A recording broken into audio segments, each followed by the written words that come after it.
Ça y est, l'heure du départ approche enfin. Nous sommes tous les 6 à l'aéroport de Biarritz. Enregistrement des bagages, chasse de sécurité, police des frontières et enfin embarquement avec pour point de mire le Nicaragua via Londres où nous passerons la nuit prochaine et Houston au Texas pour une courte escale. Nous serons accueillis par nos cousins Boissel que nous sommes ravis de retrouver pour quelques jours. Ils nous ont concocté un accueil qui risque de nous mettre rapidement dans l'ambiance locale. Premier week-end sur une plage du Pacifique où Jean-Baptiste a réservé des chambres dans un petit hôtel sympa tenu par des amis. Mais avant cela, Louisiane, la petite cousine de 16 ans, s'est mise en tête d'emmener Thomas et Alain en boîte de nuit dès leur descente d'avion demain soir. Le terme de ce premier vol approche, notre avion est en phase finale et s'apprête à atterrir sur l'aéroport londonien de Stansted après un vol sans histoire.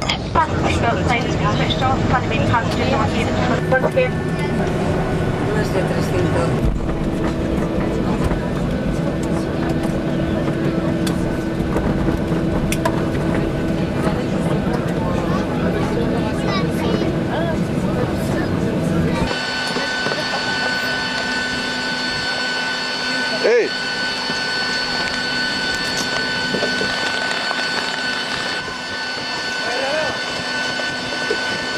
Enfin ça y est, nous sommes à Londres. Les formalités de l'usage sont un peu longues au goût des jeunes, ils ont un peu raison, mais il nous faut prendre notre mal en patience, même si la fatigue commence à se faire sentir.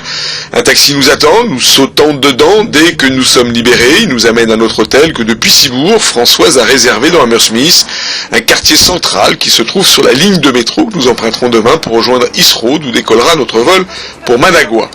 Une fois déposé nos affaires, nous ne nous attardons pas à l'hôtel, nous nous engouffrons dans le tube londonien pour trouver un endroit où dîner avant de nous coucher. Thomas et Alain font les blasés, crient haut et fort leur déplaisir de se trouver dans cette ville qu'ils ont pu visiter une première fois avec l'école, mais petit détour quand même par Big Ben pour répondre à une demande assistante de Tinou. Réveil facile pour tout le monde, petit-déj devant la télé et premières inquiétudes. On apprend en effet qu'une éruption volcanique perturbe le trafic aérien. Incrédules, nous gagnons l'aéroport d'Heathrow et là, c'est la catastrophe. Notre vol est annulé. Pour le bas de combat, coup de téléphone à droite, coup de téléphone à gauche, ma sœur Pascale se charge de prévenir les Boissel et Françoise parvient à obtenir un nouveau billet pour le lendemain vendredi. Les enfants sont consternés, mais heureusement, il y a Burger King. Et là, on est coincé dans le métro. Et qu'est-ce que tu redoutes pour après si... Il y a quoi redouter? Qu'est-ce que tu crains? Que Burger King va se fermer. Retour à l'hôtel, qui nous a trouvé 2 chambres, nous y serons les 3, mais tant pis.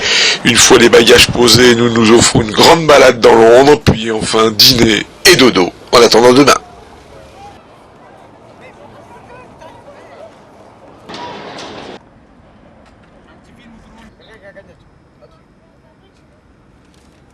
Réveil douloureux pour cette deuxième nuit à Londres et des premières nouvelles désastreuses, toujours pas d'avion, nous retournons malgré tout à l'aéroport pour essayer d'obtenir des informations de la compagnie Continental, injoignable depuis 2 jours au téléphone et dont le site internet est assez peu renseigné.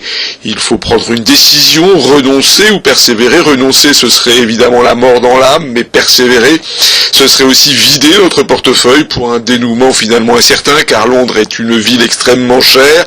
Nous dépensons environ 400 € par jour et sans mener grand train.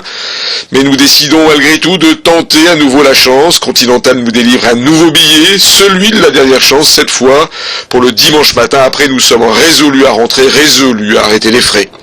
Dimanche matin, les avions sont toujours cloués au sol, il nous faut donc rentrer. Oui, mais comment? Le ciel est fermé, le train est complet pour plusieurs jours, comme les bus pour Paris, comme le ferry d'Ouvre-Calais. On nous propose même de rejoindre Amsterdam, mais pas avant le jeudi. Nous n'avons pas envie d'attendre. Notre premier objectif est alors de quitter le Londres hors de prix au plus vite. Finalement, nous décidons de nous rendre à Portsmouth, à 2 heures de train de Londres dans le sud du pays pour prendre le ferry pour Saint-Malo. Nous aurions préféré Bilbao, voire Santander, mais il fallait encore attendre 24 heures. Entre-temps, Pascal et Jean-Claude nous ont réservé des places, merci à eux. La traversée s'annonce agréable, il fait beau, la mer est d'huile, le bateau est luxueux. Nous commençons à nous détendre, et ça fait du bien.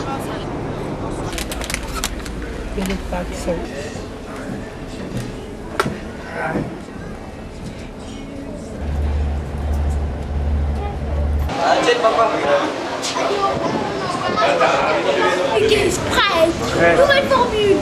Peut-être avons-nous tort d'ailleurs, car nous ne sommes pas au bout de nos peines.